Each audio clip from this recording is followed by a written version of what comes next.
Feels like for a couple weeks now, some teams are just kind of under the radar. And strangely enough, Florida State feels like they're one of those teams that is quietly getting better.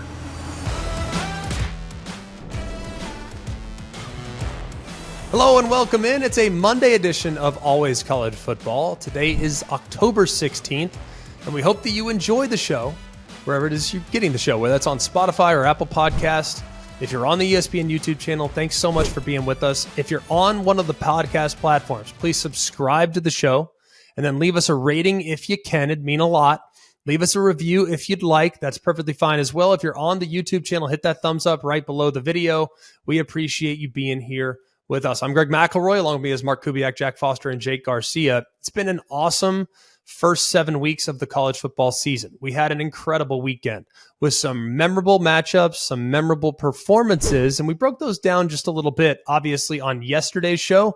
But today is the day that we dive in just a little bit deeper. I'll give you my 10 takeaways from this past weekend. Plus, we'll go over the AP poll. I make a couple adjustments in my own poll this week as well, even though I do think the AP poll deserves a little credit. It's not terrible, which is progress.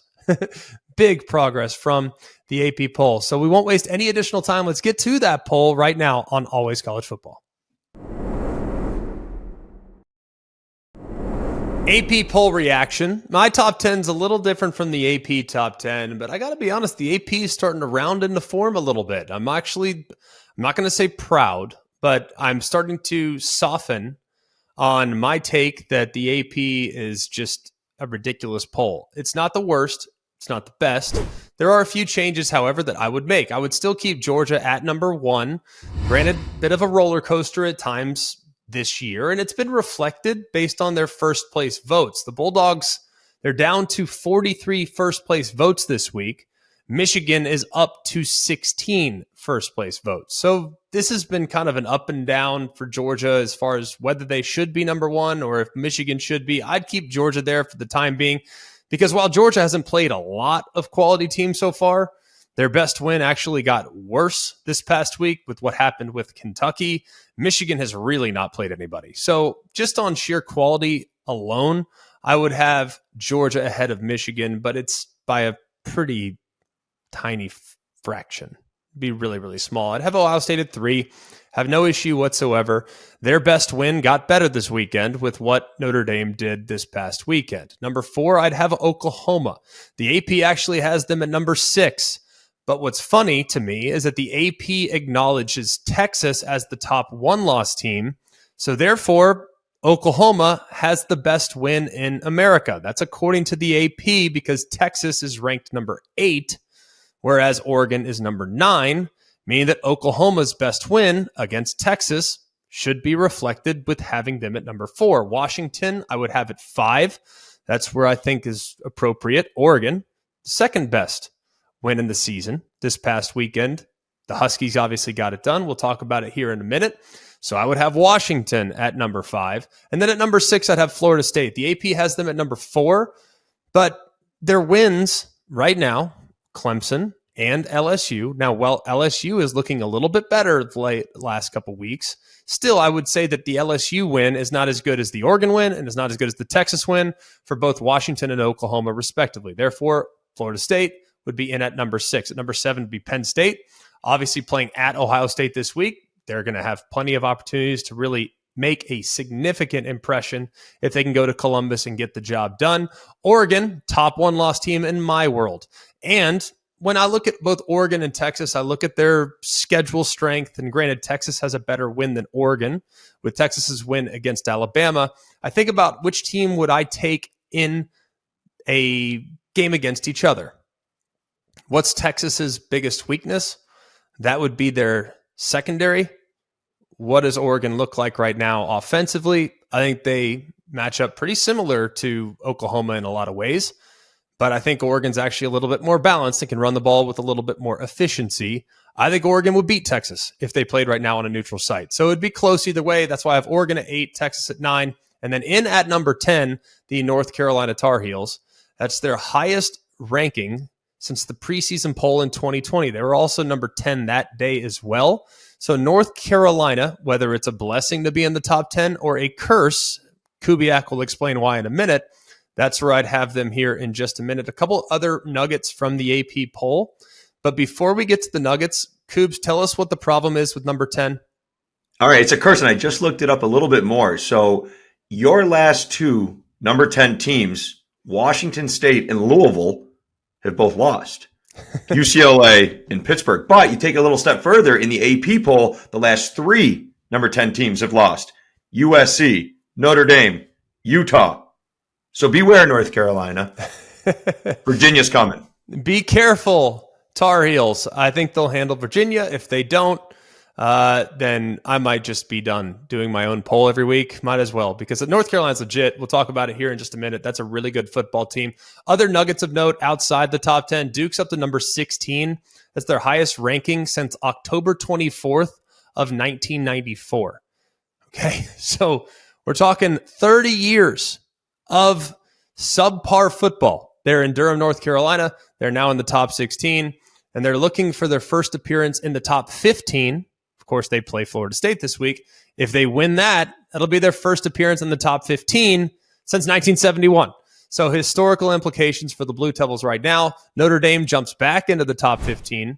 The top-ranked two-loss team in the poll, LSU's at number 19, and then UCLA's at number 25. Those are the other two notable two-loss teams, but Notre Dame clearly, the AP feels as though they're the top two-loss team for sure. Missouri's back into the poll at number 20, their highest ranking since 2014. They finished that season at number 14. So at number 20, thin air right now for the Missouri Tigers. Air Force, welcome to the top 25 Air Force. They're at number 22. It's the first time the Falcons have been ranked since finishing the 2019 season at number 22. And then Iowa is back in the rankings at number 24. They have been in and out all season long, but I think deserving of a top 25 spot right now. Have you ever dreamed of hitting the road in your very own customized Mercedes-Benz Sprinter? Follow college football all season long by hitting all the biggest games in college football's most celebrated stadiums. At ESPN, we dreamed that dream, and with the help of Mercedes-Benz, we made it happen. This year, our very own Jen Latta has teamed up with Mercedes-Benz designers to create a road-ready, fully functional, state-of-the-art podcast studio on wheels. The ride is pure Mercedes-Benz with all-wheel drive and the latest driver assistance, safety, and tech. The podcast studio must be seen and heard to be believed. A spacious and chill conversation space with mics, camera, and mixing board to capture the action. On board, Jen Latta will be interviewing some of the biggest names in college football. All points to Mercedes-Benz for always bringing some extra. Out back of the Sprinter, they're innovating, pushing the science of the tailgate, complete with grill, cooler, TV monitors, and more. This is hashtag van life meets the fan life. To get an inside look to this one-of-a-kind, blow-your-mind collaboration came together, visit mbvans.com/sprinterlabs. The Mercedes-Benz ESPN College Football Podcast Sprinter, coming soon to a game near you. Top 10 takeaways from the weekend. What did we learn? What did we figure out? And how do we kind of stack up some of these things as we move forward? Several are matchup dependent. Several are as it relates to actual games, both the winner and the loser, what have you. But it's a fun exercise that we do every week to kind of dive a little deeper in some of these matchups. Let's start with number one. Washington is who we thought they were. Now, we've been bullish on Washington. We've had really high hopes for them. I think probably when looking at all the different teams in college football, we've probably been a little higher on Washington than most of the other national analysts, partly because I think that there are some things you just can't wrap your head around when evaluating this team. I've compared them to 2019 LSU. There's just something about this group that's just different. They're different. They have remarkable explosiveness. And let's actually look back at last week. We don't often pat ourselves on the back, okay? Because believe me, for every time we get it right, we get one way wrong, okay? So we understand very much that there are some things that we get right and we nail. This in particular was one that we nailed. So let's revisit how we broke down this game at the end of the breakdowns last week. All the trends are pointing towards Oregon in this one. All the stats, all the metrics, everything is on the side of the Ducks. So basically, I'll sum it up like this. Almost every conceivable stat that you would go in picking this game supports Oregon winning the game. But here's the problem. This Washington team feels a little bit like 2019 LSU right now, where they're going to be great games, great teams that look statistically superior and maybe more well-rounded, but it didn't matter because Michael Penix is that good and this receiving core is that good. I'm taking Washington to win the game. I think they get it done at home. Okay, every metric supports Oregon winning the game, but we're taking Washington. That's how we summed it up, right? Well, let's go through the metrics for a moment. Oregon had a first down advantage, 31-24. Oregon was better on third down. They converted 10 of 16 to Washington's 5 of 11.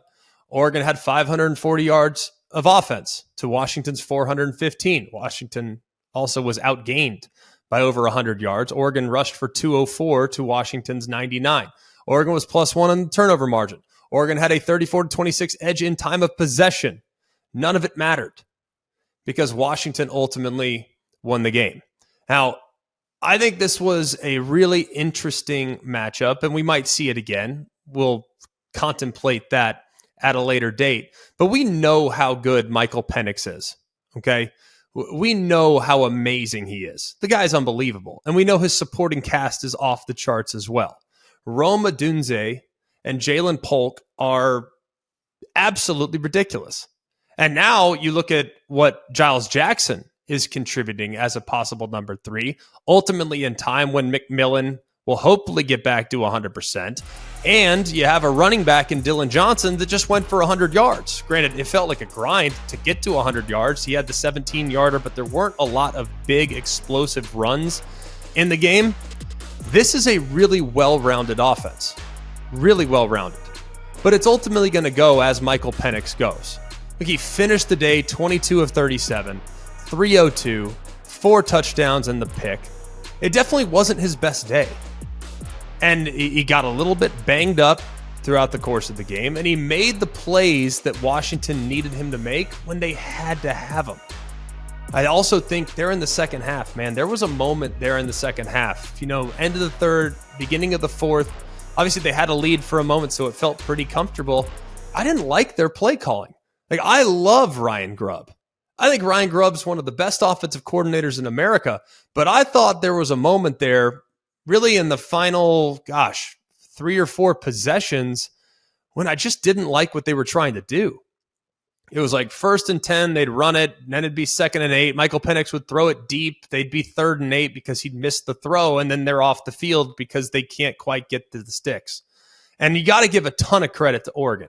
I thought Oregon did a pretty good job of making him uncomfortable. He had to move in the pocket more than he'd had up to this point. They, I thought, had some really close calls in the back end where it's well defended, but he just made it right. But when he had the ball at the very end, it was almost as if it was undeniable he was going to go down, they were going to win the game. And that's exactly what happened. You give a guy like Michael Penix additional opportunities, he's going to make you pay. Now, there are a lot of things that I'd like to see cleaned up for Washington in the game. I didn't think they did a great job against the run. That's been a huge question mark coming into the season. I think they can clean that up an awful lot. I didn't think that they were elite on the back end. I thought their eyes, they suffered a bunch of eye violations where guys were kind of looking in one direction and then going out to another, and you got to give Oregon's offensive staff a lot of credit for that. And then finally, on the offensive line, Michael Penix was hit and harassed a lot in this game. Way more so than we'd seen at any point up to the season. Now, they're able to hold up enough to at least threaten the Ducks with a run game. They're able to hold up enough to allow Penix to obviously lead the comeback. But, man, it was a really up and down performance from the offensive line. And if we're going to take it one step further as far as assessing where they made some mistakes, you have the goal line stand, right? How do you take the ball out of Michael Penix's hands 4 plays in a row, right? I mean, that to me, I think, is a big mistake. And I'm not saying, hey, it's a 1 yard line. Like, you would hope that you would be able to do enough at the goal line to be able to surge across the line of scrimmage to score the touchdown, but they couldn't. And partly, I think, because why don't they run one of those in-breaking screens? Like, throw it to Rome Odunze, make the secondary players for Oregon tackle in space and see if he can't surge forward to the end zone. Like, I was shocked that they didn't at least try that. So I think when you look at how Washington played in the game, they got the win. They should feel very, very proud of the resilience that they showed throughout the game, but it was far from a stellar effort. And I actually think that they're capable of an awful lot more, which should be a scary proposition for some of the teams that will be coming up on their schedule. Takeaway number 2. Oregon isn't going anywhere. They're not going anywhere. The AP poll, actually, they just dropped them one spot. I think you could have made a case where you might be able to even move them up with how they played in the game. There are no moral victories in college football. I understand that, okay? There are no moral victories, but a lot of people will look at that game and say that Oregon was the superior team because of some of the missed opportunities, which we'll get to in a moment. But there were a lot of people that said, well, man, this game could have broken 1,000 different ways, and 700 of those games would have resulted in an Oregon victory. The 30% where Washington wins, that's ultimately what came to the forefront. But man, we're talking about a team that just gained 541 total yards, a team that can control to possess the ball, a team that rushed for over 200 yards, a team whose quarterback, I thought Bo Nix played awesome in the game, a team that actually had plenty of opportunities to put this game on ice. Now, we got to talk about the fourth downs. And a lot of people are really critical of Dan Lanning and the decision-making that he had throughout the game. Let's talk first about what Oregon is statistically on fourth down, okay? Over the last year, well, let's just look at 22 for an example. They converted 62% of their fourth down conversions last year. That's 21st in college football last season. Entering Saturday, the Ducks had converted 8 of 10 fourth down attempts. This is a team that likes to roll the dice, and this is a team that traditionally has been great in those situations. So Dan Lanning understanding the stats and the analytics, and I know, look, some people love the analytics, some people hate the analytics. I think there's a place for it, but gut instinct also has to be a factor when it comes to making these decisions. I would put Bo Nix in that situation on 4th and 3 again if I were Dan Lanning. I would trust my quarterback again. Now, I ultimately know that they lost the game because they went for it on 4th and 3. Maybe they should have taken the couple field goals there. They relied on a field goal. People were mad at him for leaning on a field goal at the very end, and the guy missed it. So are you mad at him for not taking the field goals early when I know that they were chip shots?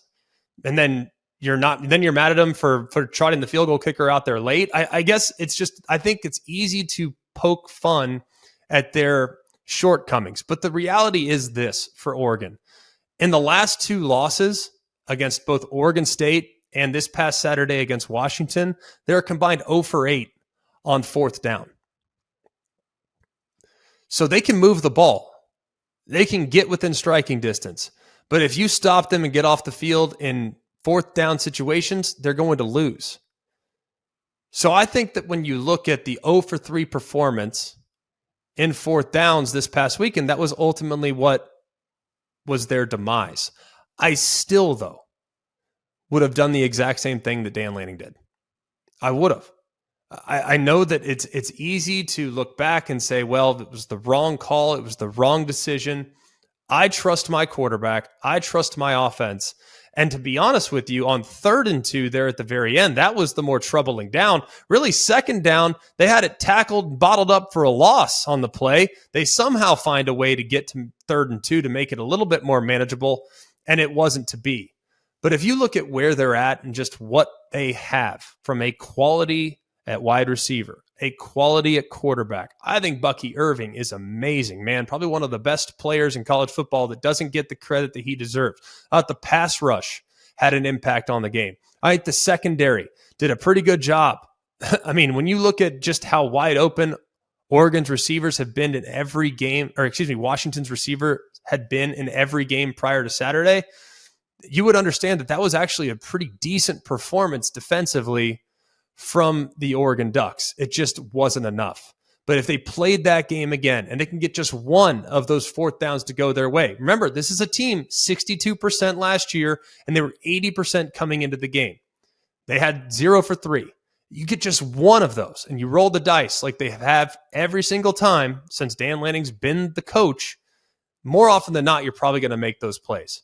So I still agree with the decision to go for it, even though it came up short, because if there's one thing I learned in this past Saturday's performance is that Oregon is going to be a factor down the road again. Just one play to gain 3 yards. I'd roll the dice again if I were the Ducks. All right now, halfway through October, is the Pac-12 in the best position to get 2 teams into the CFP? And is it just Oregon and Washington? No, Oregon State's very real. I think Oregon State's for real. We haven't even seen Utah with their starting quarterback yet. I mean, they're still in the mix. I still think that this league is, at the end of the day, going to cannibalize itself. And there's going to be teams with 2 losses that would have 0 losses or maybe 1 in one of the other leagues. So ultimately, I still think it's going to cannibalize itself. So the idea that there's going to be 2 teams from the Pac-12 that get in, to me, is a bit too much. If there's a league that's going to get 2, it's probably going to be the Big Ten. Because we've already seen both Ohio State and Michigan in the playoff in the past. We saw them both in the playoff last year. And in the event in which Ohio State beats Penn State maybe beats Michigan at their place, and Michigan beats Ohio State at their place, then you might have 3 11-1 teams. And I think one of those teams, given the strength of schedule in the non-conference for Ohio State, I think one of those teams is likely to get in even as an at-large situation. But if I had to bet right now, I would not bet on any league getting 2 teams in the college football playoff. Takeaway number 3. It might be too late, but man, Notre Dame has guts. You know, they might be just a little bit too late. But this team has a grit and a resilience and a bounce back that you have to be proud of if you're a Notre Dame fan. Because I was thinking last week after the Louisville game, I'm sitting there thinking, man, is this group a house of cards? I mean, is it one play away from just seeing the whole thing possibly just completely shut down? Well, we found out pretty quickly that Marcus Freeman wasn't going to allow that to happen. They just handed Lincoln Riley the second worst loss of his head coaching career. And it was really compelling when you look at just the pieces that they were able to kind of use in order to ultimately win the game. Now, I think this narrative surrounding Marcus Freeman feels very different today than where it was a week ago. Last Saturday night was a reminder why everyone still needs to believe in Marcus Freeman. Obviously, their Louisville game was one that was forgettable. It's one that you don't want to have. It was a bad performance, no doubt about it. And all week long, they tried to figure out, all right, what went wrong against Louisville? They tried to address it. They tried to fix it. They talked about simplifying what they were doing both offensively and defensively, cutting down on what they were asking the players to do at or around the line of scrimmage, and look at the result. The offensive line, which got gashed the week before, didn't allow a sack against a USC team that was pretty dang good as it comes to rushing the passer. The special teams, which we never talk about, was a huge impact on the game when Jadarian Price took it 99 yards to the house. And then the offense, well, the offense wasn't exactly it wasn't a ridiculous offensive performance. They didn't totally lean on Sam Hartman. He was merely a piece of the puzzle as opposed to the puzzle itself. Defensively, it was an amazing game plan. Absolutely an amazing game plan. And Al Golden and Marcus Freeman, I think, deserve a tremendous amount of credit for how this group played. They led to Caleb Williams having the worst game of his college career. And at least since he's been in a USC uniform, 6 sacks. They had just had 11 coming into the game. You forced 3 interceptions. And it was as if Caleb Williams just never looked comfortable in the game. Never, at all. Now, let's go back to the drawing board for a minute offensively. You look at Notre Dame and you see 251 yards of offense. You look at the fact that SC had 10 more first downs. And yet, the offense did everything that they need to do. They didn't have a ton of explosive plays by any stretch, but man, the 46-yard touchdown to Chris Tyree in the third quarter, which was pretty significant because at that point, it's like, oh boy, SC is going to make this thing a little bit interesting. They had to have it. And you look at the final numbers for Sam Hartman, it was hardly a day that you would look at and say, man, this is one that you really want to keep the game ball for. Just 13 to 20 for 126. All right. And you take away the Tyree explosive play, you got just 80 yards passing, but it didn't matter. I mean, it looked like the offense had not grown from the Ohio State, Duke, and Louisville game. But when you think about where Notre Dame is, they're still very talented. I still think they're very physical. The issues that plagued them at the line of scrimmage against Louisville did not show up in this game. And that was significant. And we continue to think, too, everyone loves Ohio State right now, right? Like, everyone loves Ohio State, and rightfully so. Ohio State's really good. But the difference between team number 3 in college football, which is Ohio State, and team number 15 in college football was 1 yard and 1 player.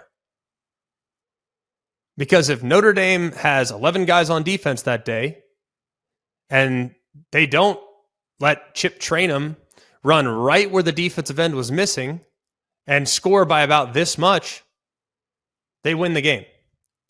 Instead, they got 2 losses, and feels like right now they're still in a position to make the New Year's Six, but the college football playoff feels like a long way off in the distance. Just goes to show you how close the margins are for Notre Dame. They are very talented, they're very good, and they won all 3 phases on Saturday night, and they deserve a tremendous amount of credit for that. But man, you just have to wonder what if for the Irish if they had just played that final snap against Ohio State a little differently. Takeaway number 4. Talked about Notre Dame. We always lead with the winners. But USC needs a whole program evaluation from top to bottom this offseason. It's no denying that this team has talent. This team has speed. This team has players that will make a lot of money playing the game. But when you remove the, for lack of a better word, magician that is Caleb Williams, when you have to face a legit Power 5 team, you look at this group is a little bit leaky, man. And it's hard kind of to wrap your head around because they have a lot of things that most teams would just love to have. And then you look at it and it's like pre-snap penalties, poor protection, kickoff coverage busts, turnovers, all the above this past weekend. Now their talent is good, but they can't overcome their own self-inflicted mistakes. And USC has flirted with disaster all season long. They have. I mean, it's been multiple examples in which they were really close to coming up short, but there's still areas where this team needs to get a whole lot better. Tackling continues to plague this group. Poor positioning in some situations, not leveraging the football defensively. These are all things that are problematic. So I think when they look back at this season for USC, Lincoln Riley needs to adjust a few things. They need to make sure that their offense is not so quarterback dependent. Because look, when Caleb Williams, who is incredible, man, he's incredible. He had the worst game of his college career and it wasn't competitive. So when your quarterback plays that bad, you would like to still potentially be in the game because the other aspects of your team can elevate around the quarterback who doesn't have his best stuff. And look, Caleb Williams has to operate outside the play structure all the time, whether it's avoiding a rush, making a play, an off-platform throw, being able to extend, scramble drill, all that stuff is something that he does all the time. Well, when you don't have the best player in college football at quarterback, are you going to be able to win against quality competition? I don't know. I don't think so. And if nothing else, they got to, I think, work a little bit more on how they structure practice in good-on-good situations. I think they need to do a lot more as far as fundamentals and tackling. They do a lot more in fundamentals and run fits. And they need to do a lot better in the secondary, making sure guys are brought down. The guys at the second level, the linebackers, the safeties, these guys are in position to make plays, and they don't. Why is that? And how do you get it fixed? Because this is not just an SC thing. This goes back to when Lincoln Riley was the head coach at Oklahoma, too. Guys would occasionally be in position, and they wouldn't make the play. So it's a fundamental issue. more so than it is a talent issue. And they have to get it addressed because the talent is good enough. I really believe that. And another thing too, special teams, you can't give off big. It felt like for 3 quarters, man, the Irish were ready. Like it was close, wasn't it? I mean, there were multiple times in the special teams area where it felt like they were getting ready to break one open, and then sure enough, they did. So they got to get that addressed as well. Now, the program as a whole got a reminder on Saturday that they're good, but they're nowhere good enough along the line of scrimmage to hang in the top half right now of the college football world. Top half meaning like the contenders. But here's an even bigger concern. They're moving to the Big Ten next year. And if there's one thing I know about the Big Ten, is that league, more often than not, the champions of that league are going to be determined on the line of scrimmage. And if SC doesn't take significant strides in that part of their program here in the next calendar year, it could be a rude awakening when they move into a league that emphasizes that part of the game every single week. Hey, college football fans, I'm going to let you in on a little secret that will help you win game days this season. Eckrich smoked sausage. You're probably asking yourself, Greg, could it be that easy? Absolutely it is. Eckrich smoked sausage is crafted with a perfect medley of spices for a truly rich, savory taste. They are delicious all by themselves or in any recipe you can dream up. If the word recipe sounds like a lot of work, don't worry. Visit Eckrich.com for dozens of simple, mouth-watering recipes, making your tailgate prep a stress-free event. So there you go. Eckrich smoked sausage is the secret to winning game days. You can thank me later. Visit Eckrich.com for more. Takeaway number 5. Tennessee is winning, but it couldn't be more different this year, right? I mean, if you're watching Tennessee and Texas A&M this past weekend, and you were to switch out uniforms, and you were to put Tennessee in black and gold and put a Hawkeye on their helmet, would you think that you might have been watching Iowa? I mean, now I know that Tennessee is not accustomed to getting into Big Ten style defensive, fist fights. They don't usually win when they don't score. They, I think, do a lot of things at a really high level, except they don't really have a whole lot of explosiveness offensively, which is totally mind-blowing when I think about what Tennessee was last year, right? Josh Heupel, tempo, Hendon Hooker, Heisman candidate, great receivers, great speed, big plays down the field, just an absolute track meet almost every single time you turn on the tape. In 31 Josh Heupel games at Tennessee, entering Saturday's game against Texas A&M, 24 of those games were lopsided results, most of which obviously having massive, massive margins of victory. They had 4 wins by an average score up to this point of 41-15. They obviously didn't play well against Florida. But if you look at just how much they routed teams last year, I mean, their average margin last year was 53-12. It was unbelievable. Now, when they got into a game that was going to be a track meet like that, they were fine allowing your offense to do those things because guess what? They were going to outscore you. Best evidence probably by the game against Alabama last year when Jalen Hyatt felt like 7 touchdowns and Tennessee wins the game 52-49. Now, here's what's, I think, really interesting about it, is if you look at where Josh Heupel is as a head coach, he's 50-8 as a head coach at both Tennessee and at Central Florida. When his teams have scored 30 or more points, all right, when his teams have scored 30 or more points, so he's 50-8 when they scored 30 or more points. He was 0-9 when failing to break 30. Well, now he's 1-9. He's 1-9 because his defense clearly found a way to get it done. Now we'll talk about the run game here in a minute, but it's the defense and the special teams that Tennessee is currently winning with. They have guys along the defensive front that are off the charts. I mean, off the charts good. Whether it's James Pierce, who had a sack, they had 5 of their 11 quarterback hurries. It felt like the entire time they were constantly forcing Max Johnson to retreat in the pocket. He's having to throw off his back foot. As a result, his ball's either airmailed or doesn't have enough velocity on it. And then sure enough, a couple of those defenders are able to pick it off. Gabe Judy Lawley and Kamal Haddon, 2 great interceptions, killing drives.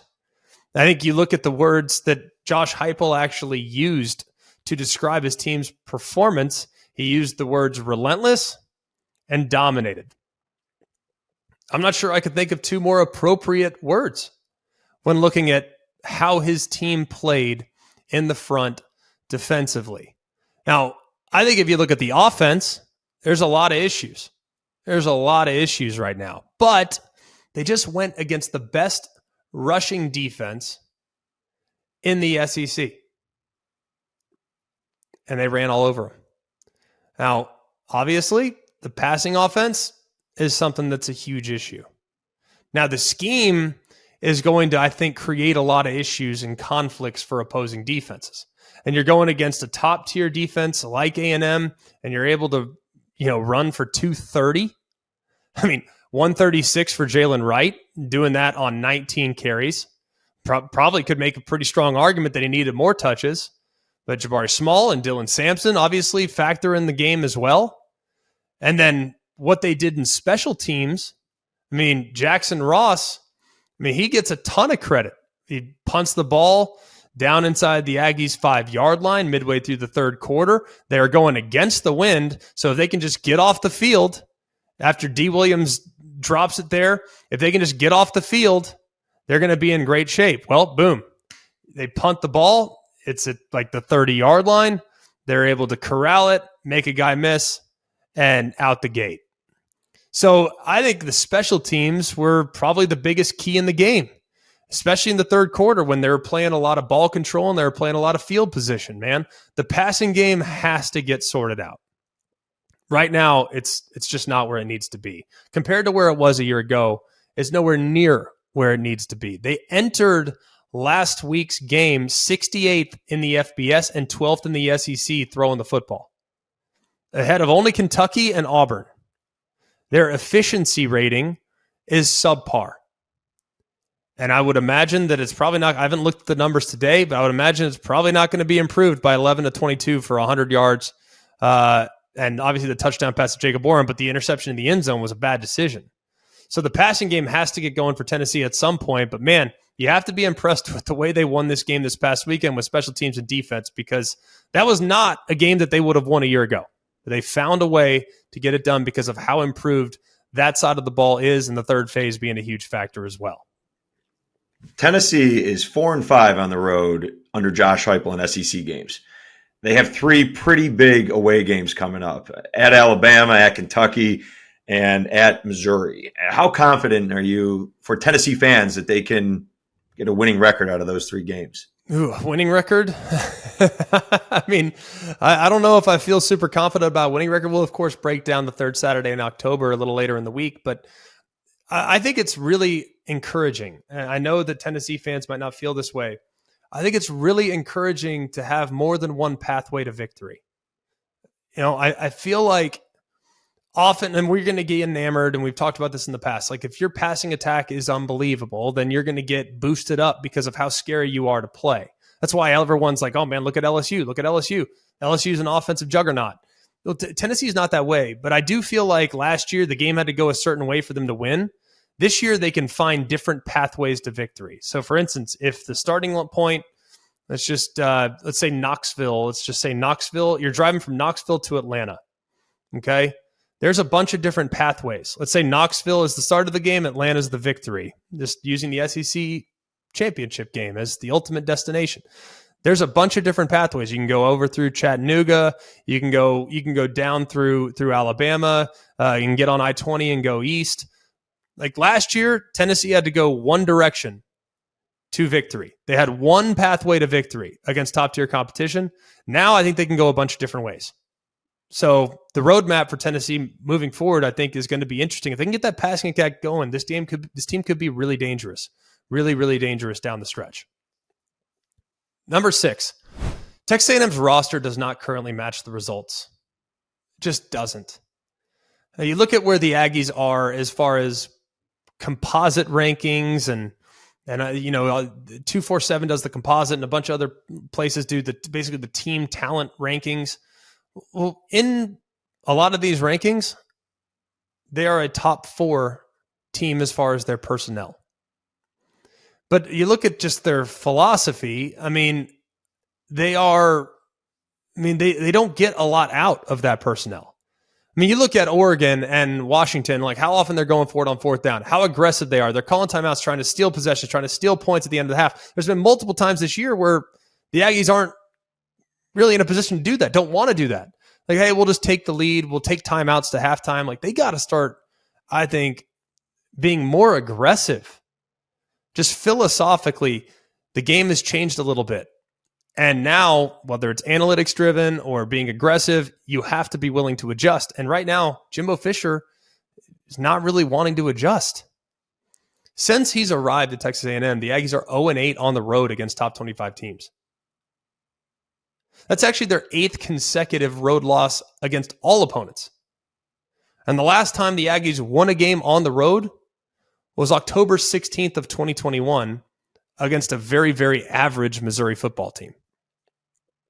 Now, you look at the offense, they couldn't protect Max Johnson. That's been an issue the last couple weeks. They also had a couple interceptions. They had 11 penalties, and they averaged 4.5 yards a play. You look at what their defense is playing well enough for them to win. You hold Tennessee to 332 yards of offense and just 20 points, and 7 of which were on a kick return.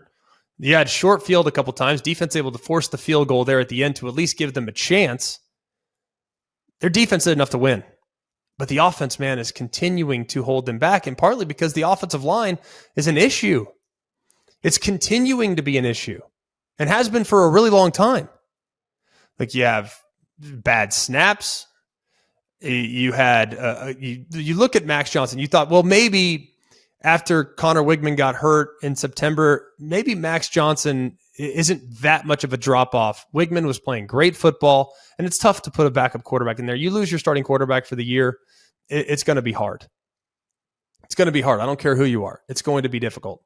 But the reason why they lost Wigman is because he took a million hits, whether it's against Miami, against Auburn. They took a bunch of hits because the offensive line isn't playing good. You got to protect your quarterback or you're going to lose him for the year, which they did. They've also lost multiple quarterbacks last year, which led to Wigman ultimately starting the games at the end, but it's because they took too many hits, got hit way too many times. Now you have 11 penalties. That's a problem. And this was an offense that was supposed to take off with Bobby Petrino coming in, and they had 306 yards against Alabama and 277 against Tennessee. Now, when Jimbo Fisher got to A&M, they were all of a sudden one of the best recruiting spots in the country. Okay. Everyone wants to talk about the contract that he signed back in 17, 10 years, $75 million. Well, after the 9-1 season and a number 4 finish in the COVID year of 2020, gets a big contract extension, 10-year clock starts over again, $95 million now through 2031. Well, they now have a brand new indoor practice field. They've been well funded for name, image, and likeness. The roster looks like one of the best in the SEC, but they don't seem to have the ingredients necessary to be able to pull it off. So you look at where they're at right now.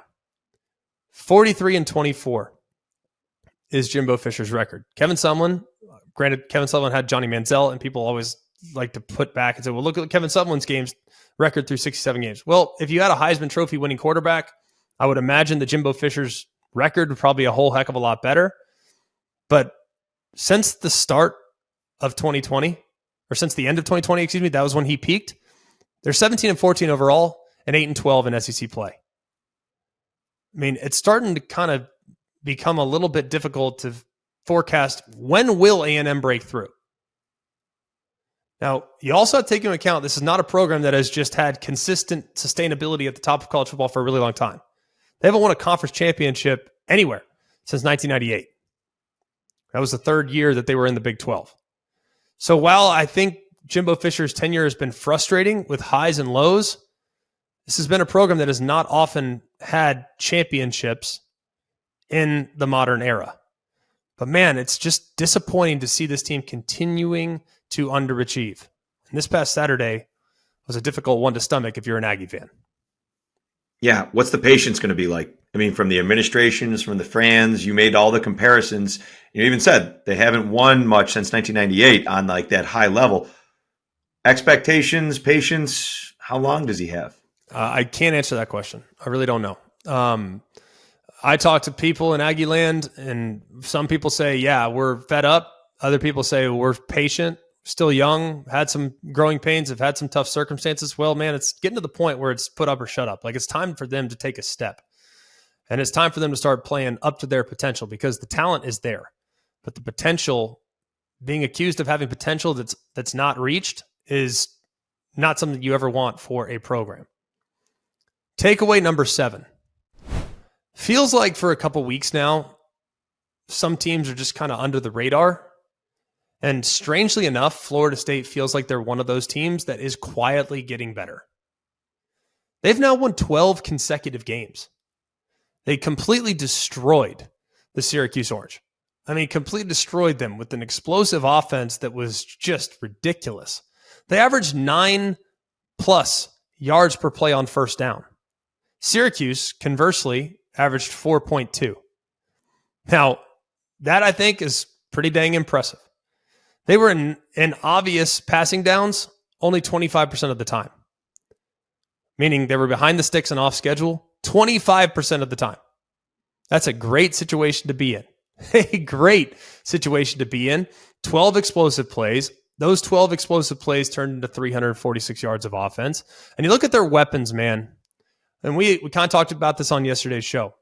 When Keon Coleman signed with Florida State, I was thinking he's going to be a great complement, just to add another weapon on the outside to Johnny Wilson, who I thought would probably be the number 1 guy, and Keon Coleman would be the number 2, and those guys would be a dynamic duo. But Keon Coleman is their best player. I mean, better than Jordan Travis, better than what we've seen at any of the running backs, and I think the running backs are excellent, better than Jaheim Bell, who's been pretty good, better than Johnny Wilson. I mean, Keon Coleman is a complete game changer. I mean, obviously the absurd one-hand catch is just dumb, right? But it's not just on the route running, the run after catch. We're talking about contributing on special teams. They have 140 yards and 9 catches. He is unbelievable. First team All-American, without question, based on what I've seen through the first 6 or 7 weeks of the season. There are very few receivers that are impacting the game as much as Keon Coleman. But how about Jaheim Bell? It felt like it was time for Jaheim Bell to kind of break out. There have been moments where he's been pretty good. Did have a drop, but had the nice catch and run, finishes up with nearly 90 yards of offense. Lawrence Toafili has taken a bit of a back seat, but he now goes for 93 yards, including a 50-yard touchdown run. The longest run of the season for him, and he's been a little bit quiet when taking into account what his ultimate contributions will be, but he's starting to come on. Now, obviously, beating LSU and Clemson, those are maybe not the significant program-defining wins that we thought they'd be coming into the season. You know, LSU has a couple losses, Clemson has a couple losses, but I think those wins are actually going to strengthen over time because LSU looks like they're improving weekly. Clemson, I believe, will improve as the season goes along as well. I mean, Florida State completely flexed on Saturday. That was a rout and one of the best defensive performances of the season to date. Now, Jordan Travis is in a great spot. The offense is a great spot, but now the defense is starting to come on as well. And if this team can round into form on that side of the ball to complement an offense that's explosive, they're going to be in a great spot to make a charge down the stretch towards being potentially undefeated and possibly punching their ticket to the college football playoff. You smell that?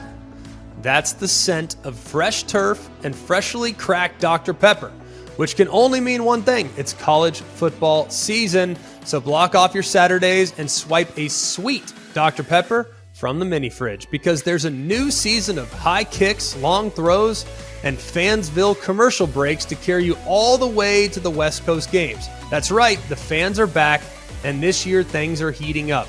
We're talking about hot takes, more heartbreak, more layers of face paint. Get ready to drink in all the drama this season with the help of the most delicious college football tradition there is, Dr. Pepper, the one fans deserve. Takeaway number 8. If the Big Ten game, championship game, is a college football playoff quarterfinal, people need to start preparing themselves for the idea that Iowa is possibly 60 minutes away from a college football playoff berth. Now, it should not come as a crazy surprise. I mean, since 2018, Ohio State and Michigan are the only Big Ten teams with more wins. But after what we saw from the Hawkeyes this past weekend, 10-point dogs going to Madison to play against Wisconsin, and they beat them 15-6. Now, granted, the only score in the first half was that 82-yard touchdown run by LaShawn Williams, which I thought was interesting, and I saw in a note, I guess it happened at the exact same time as a solar eclipse, which is wild in and of its own right. But Iowa just cleared one of their biggest hurdles of the season. Now, if you look at what they have down the stretch, Iowa is sitting at like number 24 right now, and their schedule is extremely manageable. They're going to be favored in their final 5 games. Minnesota, Northwestern, Rutgers, Illinois, and Nebraska. Only Nebraska is away from Kinnick Stadium.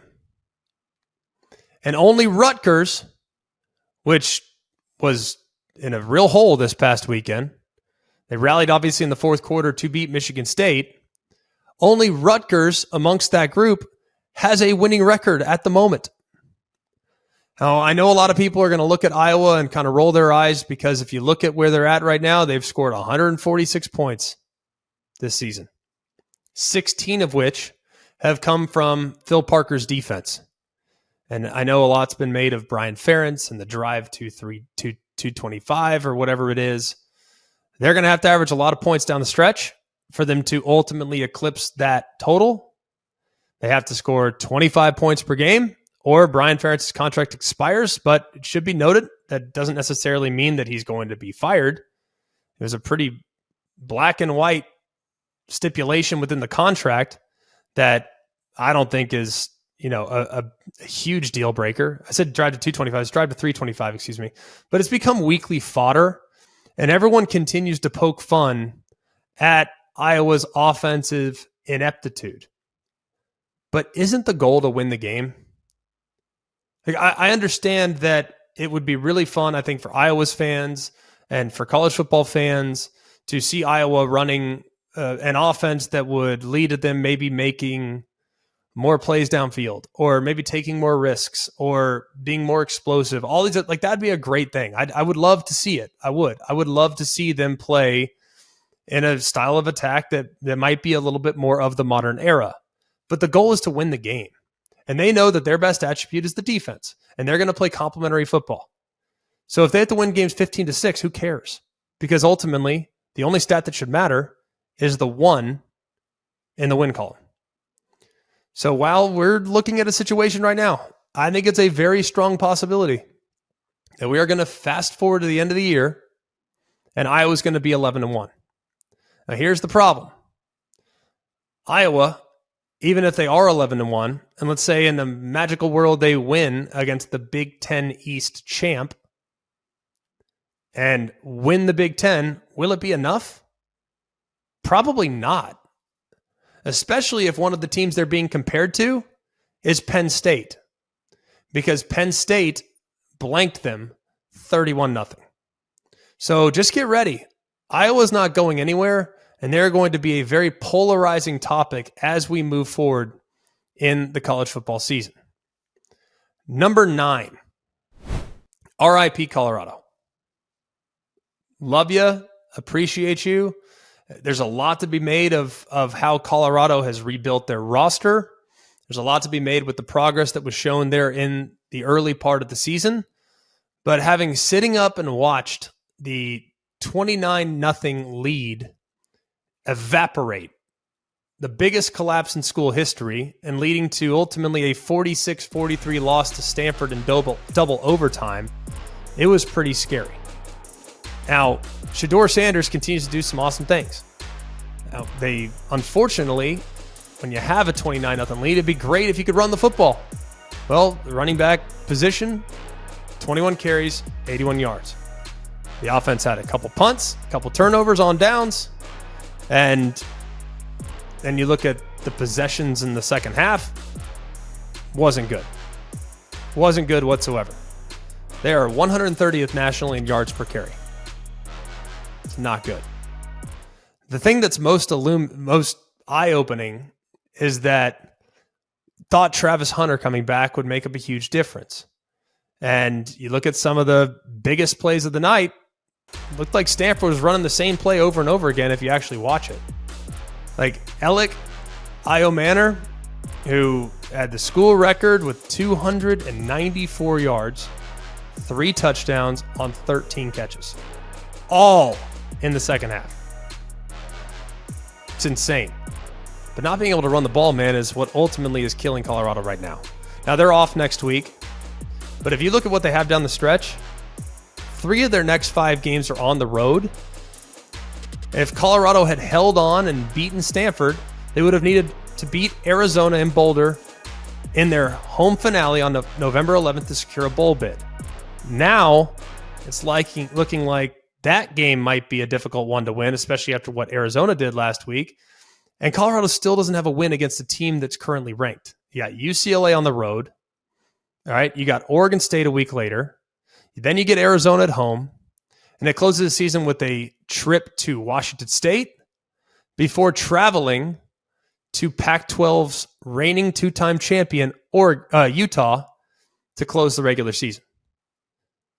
I don't think it's likely that they get another win this season because every single team that they face down the stretch is better than them.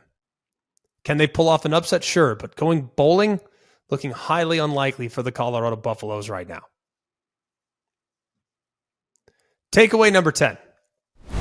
People need to start paying attention to North Carolina. You look at what they've done up to this point. I think a lot of people will say, well, who they played, who they beaten. All that is fair. They've played 5 games out of their 6 against Power 5 conference opponents.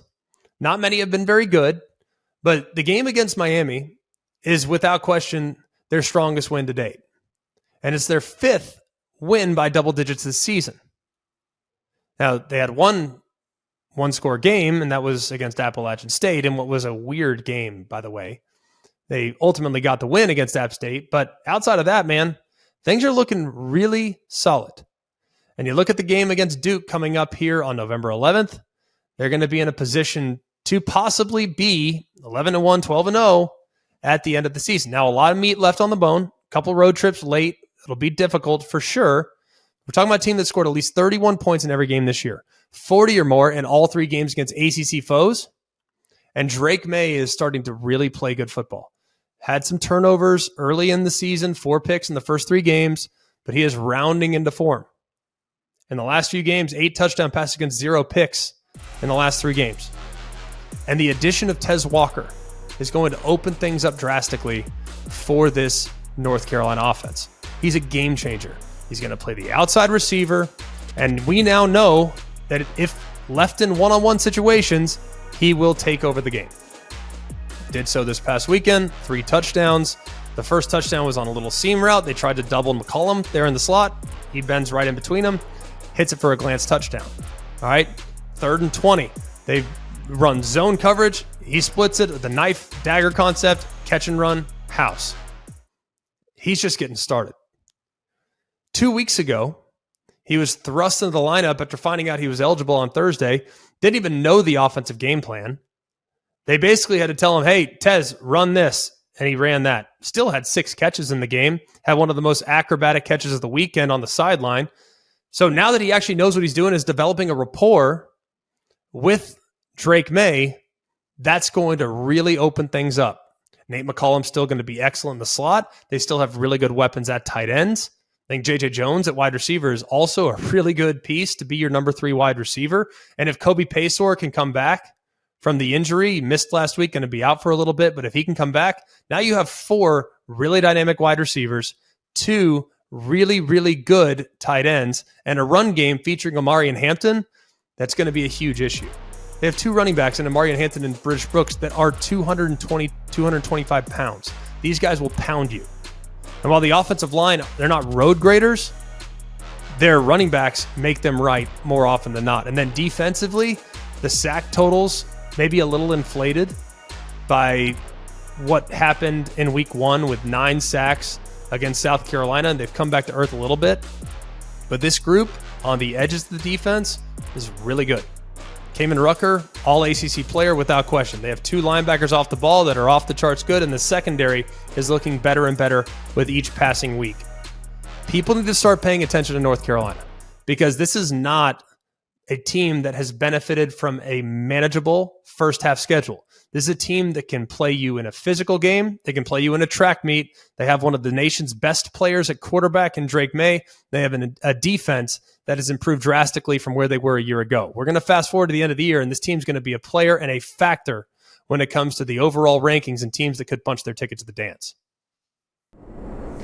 Every college football season, Goodyear knows the importance of winning on the road. The road will always demand confidence. The confidence to handle whatever the journey brings and to perform under tough conditions. And just like the players and fans of college football, Goodyear is ready. Are you ready for the road? Visit Goodyear.com to find the right Goodyear tires for whatever road you're on this season. Goodyear, more driven. Couple of significant injuries impacting teams in college football. This is up-to-the-date inner information. We don't have all the specifics of all the injuries, but there are 2 notable injuries from this past weekend. Let's start with Tanner Mordecai, the quarterback of the Wisconsin Badgers. He is going to have surgery, get a pin inserted into his throwing hand. He was seen on national television saying, I can't throw, all these things. So that is an unfortunate turn of events for Wisconsin offensively.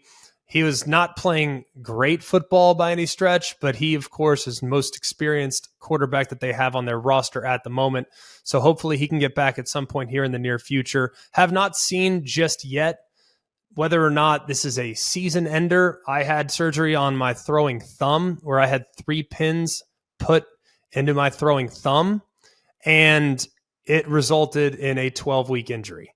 So hopefully, fingers crossed, for Mordecai, he can return a little bit quicker than that, but doesn't look likely that he's going to be back anytime soon for the Wisconsin Badgers. And then another significant one, naturally, a guy that was a Heisman contender coming into last week's game, Brock Bowers, is going to be sidelined for an extended period of time after having tightrope procedure performed on his high ankle sprain. The average timetable for a tightrope procedure recovery would be like 4 to 6 weeks. High ankle sprains are really tough, but this tightrope procedure can actually make the ankle stronger in time. But we've seen quarterbacks play on it in shorter periods of time. Tua Tagovailoa had the tightrope procedure a few years back in 2019, I believe, and he returned in 2 or 3 weeks. At receiver / tight end, I would think that the recovery timeline would be a little bit longer, but Brock Bowers is obviously such an important piece to what Georgia wants to be down the road. Might not need him in the regular season. I think Georgia's that good. But if he can be back in time for the Tennessee game, or if he can be back in time for the SEC championship game, assuming they get there, that could be significant for their long-term prospects. That'll do it for us here at Always College Football. Continue to ask all of you to hit that thumbs up button right below the ESPN YouTube video. If you can subscribe to our podcast, wherever you get your podcast, that'd be awesome. You can also subscribe to the ESPN College Football YouTube channel as well. And leave us a rating on wherever it is you get your podcast, whether that's Spotify or on Apple. If you could leave us a rating, it'd mean a lot to us. We know that you guys have done a great job as far as leaving reviews as well. So if you want to leave a review, that would mean a lot. So we so appreciate all of you coming to us again here on a Monday edition of Always College Football. For all of us here at Always College Football, for Mark, Jake, Jack, I'm Greg. We hope you have a wonderful day. And remember, it's always college football. Hey guys, it's Greg McElroy. Thanks for watching Always College Football. Make sure you like, rate, and subscribe to ESPN's YouTube channel and wherever you listen to your podcasts.